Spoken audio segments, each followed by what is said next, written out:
Smoke from our burning city. You have probably driven home on its empty streets and freeways, and you know that what is going on is an earthquake of sorts, a social upheaval of an immense magnitude.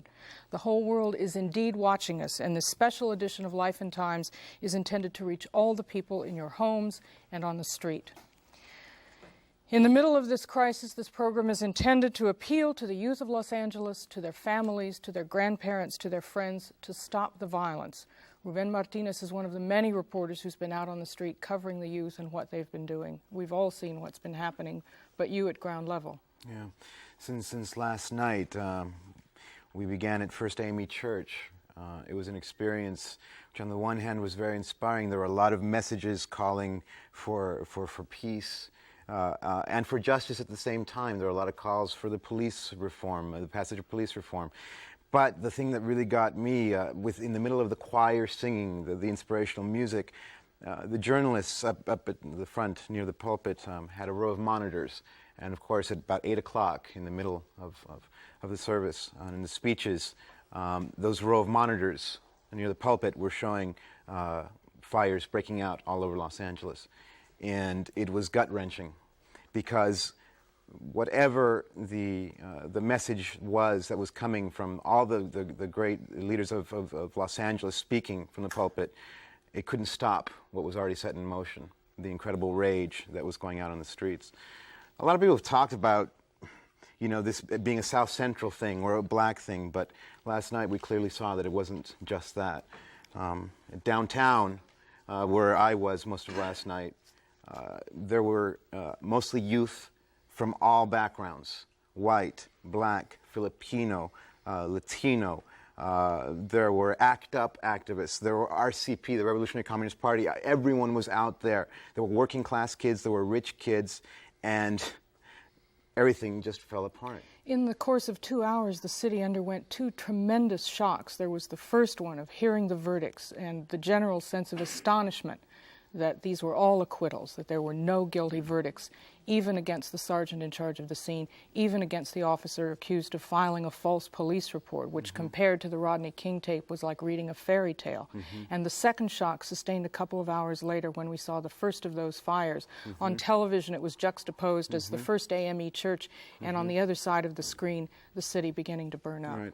The city falling apart like we've been talking about so much over the last 3 years. On the one hand, we talk about our great multicultural LA. On the other hand, we talk about the balkanization of Los Angeles, people splitting apart, whether it's black-Korean tension or black-white tension, and it's all just boiled over completely at this point.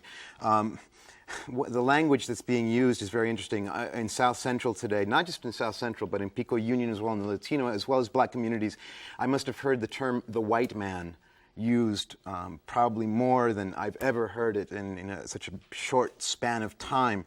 And with a lot of anger. It was real. It wasn't posturing. Something was coming up from deep inside, something that had been locked deep inside and was completely out. On the other hand, the other term that I see used a lot on television is they, meaning the people of the inner city, whether they be Latino or black, and some of whom, a minority of whom, I think, have been involved in the violence that's been going on out there. It's this we, they. It's the separation and the distancing and the putting at arm's length. Right. When I said that the world is watching what's going on here, I wasn't kidding. I was giving an interview today to French radio. Everybody in the office was being called by people they knew from this country and other countries. And President Bush at a press conference said this: "It's outrageous what happened and we're all sickened by it."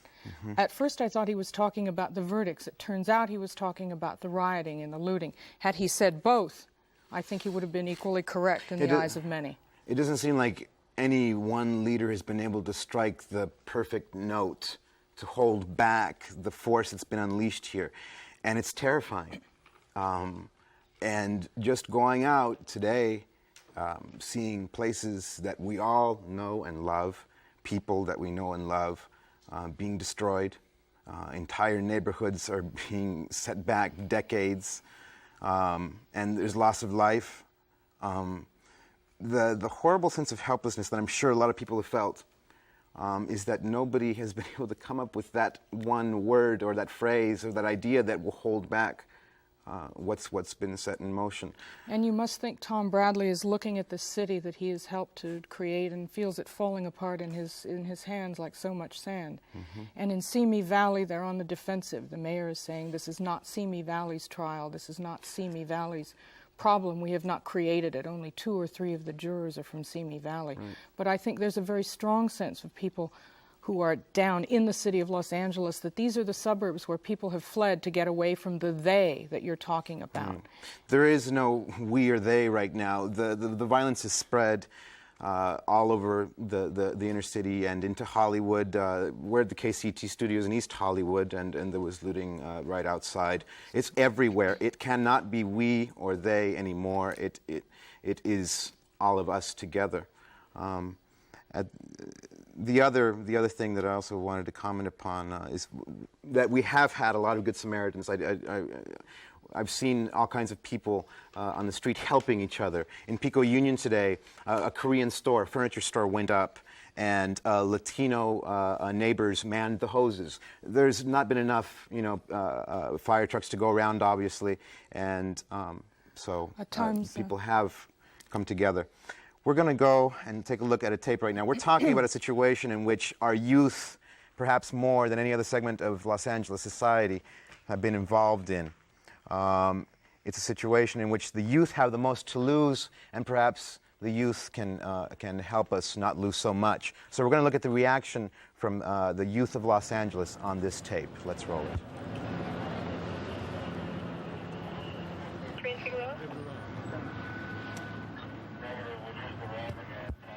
168, are you still code 6 at Train Figueroa?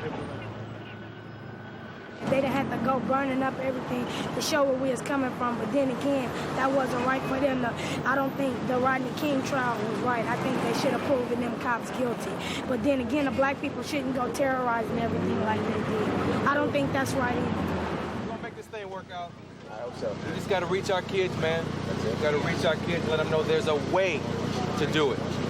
We don't want to solve it by acting like Officer Coon. We want to solve it through peaceful, passive nonviolence.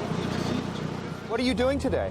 Just going around watching everybody, watching all the stupid fools burn up everything, looking at all that stuff. Are you frightened? Yeah, in a way. Why? What do you think's going to happen? They're probably going to burn up over my house, or something going to catch on to my house, or where my mother lives, or by her job, or somebody in my family might get hurt or something. We want to take this opportunity to appeal to the young brothers and sisters, Latino and African American and Asian American and white American, who are knocking out store windows and taking things home, to remind you that these are the stores that we depend on to supply us with our goods in our community. Why do you think they burn McDonald's? Trying to get back at the white people. I think they burn McDonald's because they trying to get back to the white people for what they did to Rodney King, because they didn't prove the cops guilty in their trial. So I think that's why they gonna burn McDonald's, thinking that's gonna hurt them. But it's probably gonna hurt them, but it's gonna hurt us too, because a lot of us like to go to McDonald's. That's probably one of our favorite fast food restaurants, and they just don't think about that before they go burning up everything. Yeah. As you can see, all of us are affected by this. I am reminded of a poem by the black poet about what happens to a dream deferred. Does it just sag like a heavy load, or does it explode? And I think, given that, some people can understand what's going on the streets. The young people who are here with us today perhaps could just as easily be out there themselves. They chose to join us here. They have their reasons, and they will explain them to you. At first, we have Shelley Henderson, who is an Occidental College student and with the Black Student Alliance there. We have Michael Lewis, who is a member of the First AME Church, which organized prayer vigils and rallies around this event to keep peace, and John Cager, who is minister of youth at the First AME Church. Were there friends of yours out here, people you know? Why were they doing this? What did they tell you? In terms of the looting, it's funny. I got reports from parents and members of the church that we indeed had some young people who were involved in the looting of some of the stores around the area near the church. And being the kind of person that I am, I confronted the young men who had been accused, and none of them would own up to actually having participated in the riot and in the looting. However, I could look at them and see new shoes and new clothes and things of this nature. I think what has happened is that what started as an expression of pent-up rage and a cry for justice has turned into mostly an opportunity for greedy people and opportunists to take advantage of the situation. Yes. But how do you unring that bell? How do you talk to the young people you know? Shelley? Well, I've gotten myself into a position where I've just been letting people know that the violence is not helping. What we're doing, in essence, is destroying our own communities. When the last rock is thrown, when the last fire is put out, and we have to go back to live in our communities, we don't have anything. There's no warehouse to go to and buy tapes and CDs on Rodeo. You know, there's no Burger King on Jefferson, and we're hurting ourselves. And I've just been trying to explain that's what's actually going on. And we're, in a sense, giving the ammunition to do it. It's taking, the police are overwhelmed right now. It's taking them anywhere from 20 minutes to 2 hours to arrive at the scene. And so we're just doing it, and no one's stopping it, and it's just going to keep going on. But where is your anger, Michael? What do you do with your anger? Well, actually, I just put my anger aside, and I try to help some of my friends that were, as John said, were, looting. And I tried to explain to them, why would you want to steal something that doesn't even belong to you? I can't even put that in my mind. Why would I want to take something that doesn't even belong to me? Why would I want to burn somebody's store down? I don't even know the owner. Why would I want to do that? Why would I want to do that? John, I was going to ask that. you, at this point, a lot of us were at First Amy last night, and like I was saying earlier, there was a lot of impassioned pleas for coolness, for calm, for collected thinking. So far, none of these messages have been working. Why is that, and what message is missing for us to get back into control? Well, in your introduction, you hit upon a very cogent point. There's a lot of people out there talking about they're going to get back at the man, at the white man. They have 10, 15, 20 years worth of frustration built up inside of them. They don't realize that when they go and they torch that store in the corner, they're not torching the system or the white man. They're burning up somebody's dream. Right. They're destroying somebody's livelihood. In terms of what kind of message can we put out there to stop them, what it takes is some courage. The people who house the people who are out there looting need to tell them, you're not going to go out there and loot. Yeah. You can't come in here if you're going to go out there and clown. Just as the police officers in the Rodney King incident crossed the line in using excessive force, the people who are out in the streets now have crossed the line in expressing their civil disobedience. So you don't fight their misconduct with your own misconduct? Is that what you're trying to say? Right. The Bible says an eye for an eye, but right now what we have is a life for an eye. They're going beyond the concept of an eye for an eye. That's right. And vengeance is the Lord's. Michael, what about the parents? Do you see something more the parents in our communities can be doing? I mean, if a lot of kids are out on the street right now and they're not at home, is there something else that our parents can do?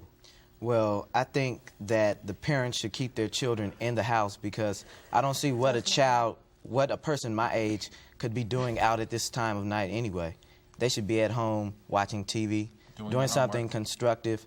We have homework assignments that we could be doing over the weekend. There are plenty of things that you can do.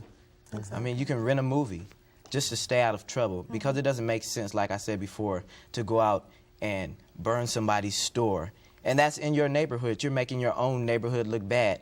Even though you may not like the person that owns that store, you may not like the way they treat you, but you're just making your own neighborhood look worse. And when this is all over, our neighborhood is going to look like trash. Everything is going to be burnt up, and they're going to have to go out into another community. They're going to have to go farther and farther out to go buy groceries. They burnt down grocery stores. The new Lucky's that just opened this month in the Crenshaw district is still standing. Yes. But one of the few. I think what needs to happen is there needs to be the reason people are going out and doing this needs to be addressed. I don't think it helps to sit and say people are looting, people are doing this bad, bad, bad. I think the answer would be in addressing why they're doing this looting and attacking those issues. We're at a place now where, you know, people are coming, taking garbage bags, going into grocery stores, and mothers are sending their kids out there, but I think we need to address why are they doing this. They're in a situation of displacement. They have all this frustration, all this anger, and it's been built up. Tawana Brawley, Yusef Hawkins, Latasha Harlan, and Rodney King. All this is things that have been built up, and now they need some place to vent it. Well, and so we need something, a constructive way that people can vent out their anger. They're tired of being told to go vote. They're tired of that. People have been told to vote. People have been told, hold on, have some faith in the system. It will carry itself through. It reminds me when I was little, you'd do a coin toss with your brother, he'd lose. Okay, 2 out of 3. Okay, 3 out of 5. How long are people going to wait for the justice system to work? You know, people have lost their faith in the system, as we can see in the streets of LA. There's a total lack of faith for the system because it seems that the system only works for certain individuals. So how do you keep hope alive, as Jesse Jackson has said to us so many times in the face of that? That's one question to all of you, but also in terms of, you know, our reaction as a community or as communities to what's been going on. There was kind of mixed messages going out. Yes, of course, we're frustrated. We need to vent our frustration, was what the mayor said. On the other hand, hold it in. Let's do it, you know, in a constructive way. But that anger has boiled over. How do you keep hope alive, and how do you keep that anger from boiling over? One thing that needs to occur is we need to stop the political grandstanding. What we need right now is leadership from our political leaders. We need leadership from George Bush, not 20-second sound bites. We need leadership from Pete Wilson. Pete Wilson needs to come down here, not stay up in Sacramento and assess the situation from far away. Exactly. In terms of what we as citizens can do, again, people are basically good. Most people, when they take time to soberly reflect on what's happened, certainly as they wake up in the morning and they see the devastation to our community, people are going to be hurt. We sent out cleanup crews this morning. The area around our church, after you left First AME, the fires started, and the whole area is devastated. We sent out cleanup crews, about 10 men and 6 wreckers with dumpsters. They started cleaning up the area around the church, and people from the community, when they saw them start, came out and volunteered. Just as you say, people helped put fires out, people helped rescue other people. Exactly. A Times reporter helped an Asian lady who was being beaten up. But one of the questions that emerges is the sort of damned if you do and damned if you don't question. One of the jurors was interviewed today on CNN and was asked whether she thought their vote had triggered this kind of reaction. And she said, well, if we'd voted to consider them guilty, people would have been out celebrating and caused the same kind of trouble. How do you go up against an attitude like that gives you no room to go anywhere? It's, I think you make an excellent point. When you quote the juror, I could certainly sit up here and make public my own impressions of the attitudes of the jurors and my feelings that they had prejudged this case before it was ever started. I think in understanding the frustration that the people feel right now, you have to look back over the last couple of years what happened in Los Angeles. Basically 2 years ago, Don Jackson, videotape showing a police officer forcing his head through a plate glass window.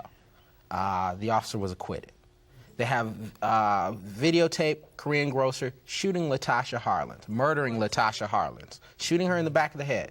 The lady gets probation, no jail time, $500 fine. They have almost 3 minutes of videotape footage of police officers beating Rodney G. King, clearly while he was down, unable to protect himself. The officers are acquitted. The people say, what do we need? What do we need? When do we get justice? Maybe for the final word, we'll leave it to Michael, who I think is the youngest of the crew before us. What do you, just take a couple of seconds to give a final message to kids your age or a little bit older, a little bit younger? What do you want to say to them? Well, the only thing that I would like to say to you is, why don't you just keep the faith in God and try and remember to pray. You must remember to pray. That is the only way that you're going to make it today, as MC Hammer says. You need to pray to make it today. And that's all I'd like to say. Great. Terrific. Thank you for being with us. We're going to go to some phone numbers right now. People are in need. You might be in need right now. The General Red Cross at 739-5200. That's 739-5200 is for shelter, meals, and first aid. You can also call the First AME Church at 735-1251. That's for shelter, for first aid, and general assistance in the South Central community.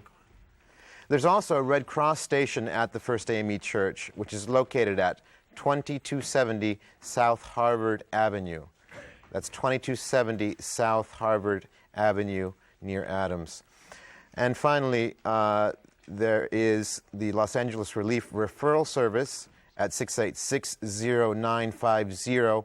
They will refer you to the emergency services that you need. They will give you the phone number that you need for an emergency. One last phone number here will be for the General First Aid Info Line. They can give you first aid information, hospital referrals. That's 1-800-559-5252. We have with us our next guest, and I think he's a familiar face to many in many of our communities in Los Angeles. Edward James Olmos, the director and principal actor of American Me, which showed us an incredibly harsh reality in the prison system and the Mexican mafia in the prison system. The last time he joined us was under happier circumstances discussing that film, and now we're here to discuss some grimmer realities in the city of Los Angeles. Have you been out today? What have you seen? Yes, we have. I've been out in the community and trying desperately hard to make people understand that hopefully if there's anyone out there that are listening to us right now that have relatives, brothers, sisters, loved ones that are out of the house right now, please get them home as fast as you can. Get them inside the house and have them there with you. It's very important that people understand that the National Guard is coming into the situation, and anyone found out in the street after curfew is going to be in question. So I pray that people will just go home and everything will none of the problems will be solved, but the looting and the danger of fire will stop, because they will make sure that they get everybody that is out on the street. Right. Eddie, in Pico Union, I was shocked, certainly, to see the amount of violence that came out today. It's a mostly Salvadoran, some Mexican neighborhood. I don't think many of us were expecting to see that kind of spillover. Of course, now it's everywhere, but the Latino community is involved there in Pico Union as well. Where do you think that came from? Were you expecting something like that? The situation is not really harnessed inside of the Rodney King mentality of that was just the last straw that gave the ability for the negative energy to materialize and to really play itself through. We've been, for many years, many leaders have been trying to make the society as a whole in tune with the fact that there are certain needs that have not been gotten by the populace, and the distance between the have and the have-nots is that awareness, and you are seeing that in action right now. You're seeing people from that would never do this kind of action out on the street behaving in this manner, because many of them have nothing, and they see right now that everybody else is doing it, so why shouldn't they?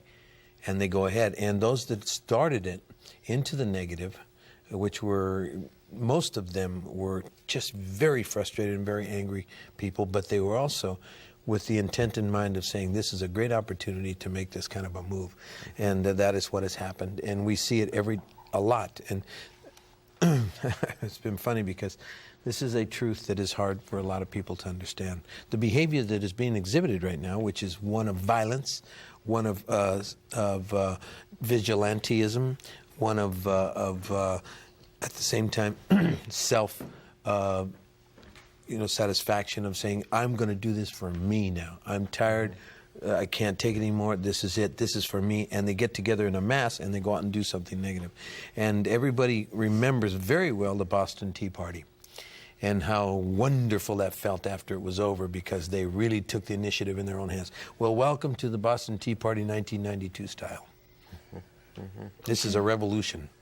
One of the themes in your film was the dysfunctional family. In a situation like this, how do you apportion responsibility between society, the social structure, the legal structure, and the family itself? Who has to step in and how far? I think both have to step in and both have to do it to the furthest extreme as possible to make sure that the child understands that it is loved and that they really matter. And that's the problem. I mean, how can a kid today, most of the people out there on the street right now are children under the age of 25. I consider anybody under the age of 25 to be someone that is just barely starting their life. They're children. They're starting. They're getting it together, even though they're young adults. And even though they're over the age of 21, they're still young adults and they're starting their lives. How can they feel as if someone cares for them, whether it be their own parents or when they come from dysfunctional families and the economics are so low that even the father doesn't feel like he's portraying any kind of manhood whatsoever, you know, and he doesn't have that feeling. When they turn around and they see our leaders, our tremendous leaders in this country, doing simple, basic value dysfunctioning themselves. I mean, how many of us sat around the television set at a dinner table and without any malice, without any, you know, anger or anything, just out of sheer basic, said to the TV when we heard about the thousands and millions of dollars worth of bad checks that these people had written to the Congress and the Senate, and said to us, geez, you know, if I did that, I'd be thrown in jail. And kept on eating, and here the kids looking at it and hearing that, and then they're looking at the TV and seeing that the representatives, no big issue was made out of it. Even though in a lot of houses there was a big issue made out of it. But still, most of us, General, had that just thrown out there. Bingo. I mean, what signal was that to kids? Okay, what signal is it to kids when the S&L savings and loans companies are bailed out, but they won't bail out education in America? What is that all about? What condition are we in when they will go to Kuwait to getting back the land for the Kuwaitis and pour billions of dollars into making sure that they get their land back? And that we get control of our little situation, and there's no desolation of the city. Eddie, just to switch gears a little bit here linguistically, quizás podemos pasar al español un poquito, porque yo sé que hay familias en el este de Los Ángeles y en otra parte de la ciudad viendo este programa en este momento, padres de familia, jóvenes, ¿verdad? Que están ahí, quizás que estuvieron en la calle hoy en la tarde. Hay mucha rabia allá afuera y es como una ola incontenible en este momento. ¿Cómo podemos arrestar esa ola de rabia? ¿Qué le podemos decir a nuestra familia latina? Porque la familia latina es fuerte. Ahí tenemos la abuelita, tenemos el abuelo, la madre, el padre y luego los hijos. Somos una unidad familiar. ¿Qué podemos decirle a la familia latina? Ahorita lo que podemos decir últimamente es decirles que ahorita en esta noche, especialmente esta noche, tenemos que recibirnos en entendimiento, que tenemos que traer a todos nuestros hijos y hijas y toda nuestra familia y ponernos juntos en una casa, unirnos, porque si están afuera en la calle, ahorita va a ser un desastre. Ahorita va a salir el National Guard y últimamente lo que va a pasar va a ser increíble. And I'm telling you that from the bottom of my heart. That's the only thing that I have been saying across this whole situation is get home, and if your children are out, pray for them. May they come home very quickly because the National Guard is on the way out. And we cannot forget Kent State. I don't blame the National Guard. I don't blame the police department. God bless. Ojalá que su mensaje cae en orejas abiertas. I hope so too. Okay. I think that that's going to be about it for us this evening. Raven, you have some information about tomorrow and our Monday programs as well. Yeah. We'll be here tomorrow for our live edition. As always, we'll be discussing the same issue, of course. It's the only issue we want to discuss right now. And on Monday, we will have a live edition of Life and Times as well, a 90-minute town